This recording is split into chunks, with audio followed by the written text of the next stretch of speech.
Welcome back to the Business Ignite podcast, where we light the fire for business growth and marketing success. Your hosts, Ethan Walker and Samantha Reed, bring you the latest trends, expert insights, and actionable strategies to fuel your business journey.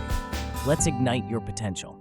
All right, everyone, buckle up, because today we're diving headfirst into the sometimes treacherous, often confusing world of SEO. That's right. We're on a mission to uncover those sneaky website mistakes that could be holding you back from search engine domination. And to guide us through this digital minefield, we're tapping into the expertise of 95 Visual, a digital marketing agency with serious SEO chops.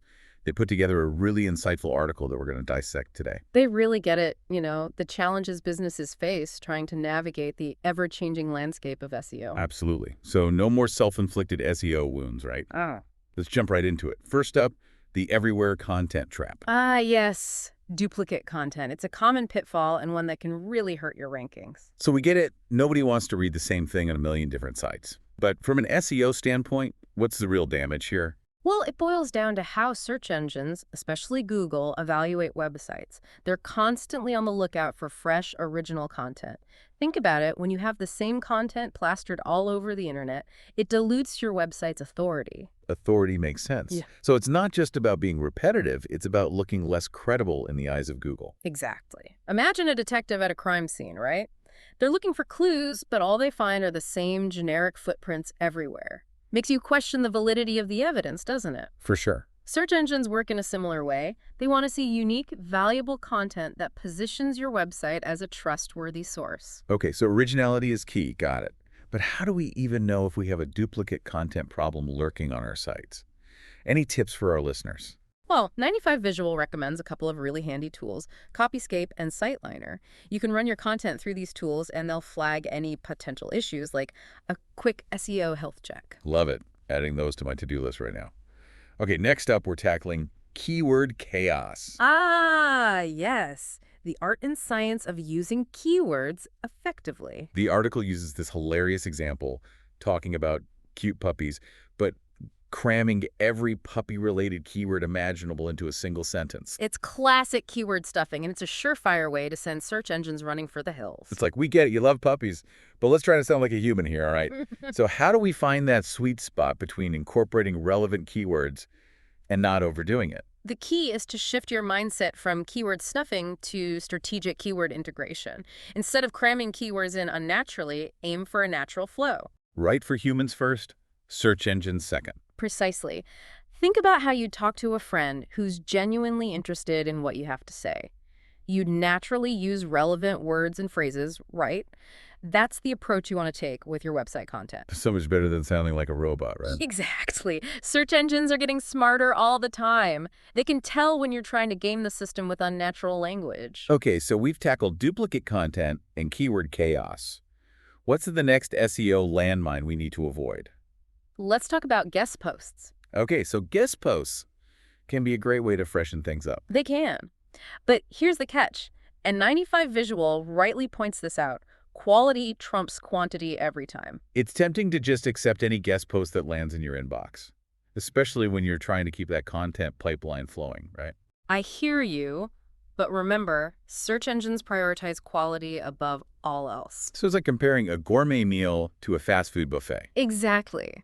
Would you rather savor a delicious, carefully crafted dish made with fresh, high-quality ingredients, or stuff yourself with endless but ultimately unsatisfying fast food? Gourmet meal every time, no question. Oh, yeah. All right, so we've covered duplicate content, keyword chaos, and the guest post gamble. What other SEO pitfalls are lurking out there waiting to trip us up? Okay, I have to admit, this next one is a bit of a pet peeve of mine.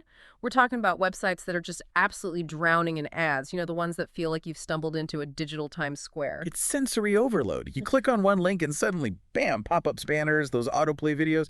It's enough to make you want to swear off the internet altogether. Tell me about it. It's like walking into a store and someone immediately assaults you with perfume samples and flyers. And you just want to turn around and walk right back out. Exactly. And surprise, surprise, search engines aren't too keen on the ad overload approach either, as 95 Visual points out.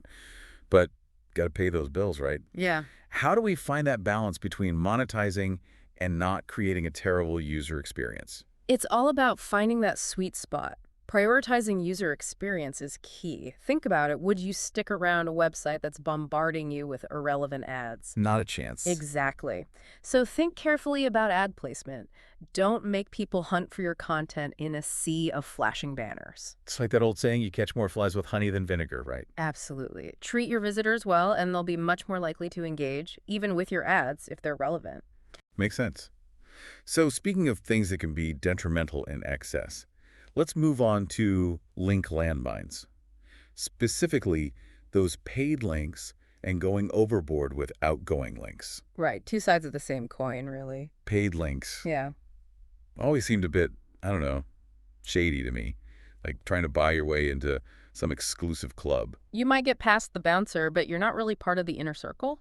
Exactly. And search engines are getting wise to that. They're looking for genuine connections, earned authority. So it's all about building authentic relationships online, just like in the real world. Precisely. Now, with outgoing links, it's a bit more nuanced. While it's great to link out to credible sources adds value, you don't want to go overboard. Because it's like inviting a bunch of people to your house, but then spending the whole time talking about how much better your friend's place is. Exactly. Makes your guests feel a little less important. So, with outbound links, think quality over quantity. When you do link out, it's about supplementing your content, giving your readers those extra resources. And making sure those links are relevant, leading to trustworthy, authoritative sites. Okay, so we've covered a lot. Duplicate content, keyword strategy, guest posting, ad placement, and the do's and don'ts of link building. What's the final SEO puzzle piece we need to put in place? All right, let's talk internal linking. It might seem like a small thing, but 95 Visual really stresses just how important it is for both SEO and the people actually visiting our sites. It really is. Internal linking is all about creating those connections within your content, guiding both readers and search engines on a journey, I love the journey. And the article uses this really interesting example, a website about raising chickens, to illustrate this point. Yeah. It's not your typical tech analogy, but it totally works. So picture this. You land on this chicken raising website, right? And you're reading an article about different chicken coop designs. And with strategic internal linking, you'll find links within that article that point you to other relevant content on the site, choosing the right breed of chicken, or tips for keeping predators out, things like that. So instead of sending people down a rabbit hole of external links, you're creating these pathways for them to explore more of your own content. Becoming a go-to resource for all things chicken-related. Exactly. And it makes sense, right? If someone's interested in chicken coops, they're probably interested in other aspects of raising chickens too. Exactly. It's like creating a well-organized library where every book is connected to others on related topics. Makes it so much easier to find what you're looking for. And it helps search engines understand your site too, right? Oh, absolutely. Internal linking helps search engines understand the structure and hierarchy of your content so they can index it more effectively.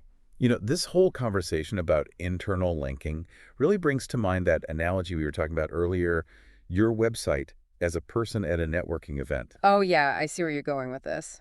So imagine you're at this event and you meet someone who seems interesting. You chat for a bit, but every time you mention something related to your work, they just point you to someone else across the room. I'd feel kind of brushed off, honestly. Right. It's like they're not really interested in engaging with you. Exactly. And that's kind of what bad internal linking can feel like to a website visitor, like you're just shuffling them off to someone else's content instead of inviting them to stick around and explore. It all goes back to building trust and authority, doesn't it? It really does. Just like at a networking event, you want people to see you as someone with valuable insights who can connect them with even more relevant information within your own network. And that's what a well-structured website with thoughtful internal linking can do. Absolutely. It's all connected. Well, on that note, I think we've covered a lot of ground today, from duplicate content and keyword chaos to the power of strategic internal linking. It's been a pleasure diving into these SEO essentials with you. Hopefully our listeners feel empowered to tackle these challenges head on. Absolutely. And remember, we'll have a link to 95 Visual's article in the show notes, along with those handy tools they recommend. And if you find yourself needing an extra hand, don't hesitate to reach out to an SEO pro. They can work with you to craft a winning strategy. Couldn't agree more. Until next time, happy optimizing, everyone. Thanks for tuning in to the Business Ignite podcast, where we fuel your business growth and marketing success. If you enjoyed today's episode, be sure to rate and review us. It does help others find the show. Don't forget to follow us on social media at Business Ignite Podcast and share this episode with a friend. Keep the fire burning, and remember, your success is just one strategy away. Until next time, stay ignited.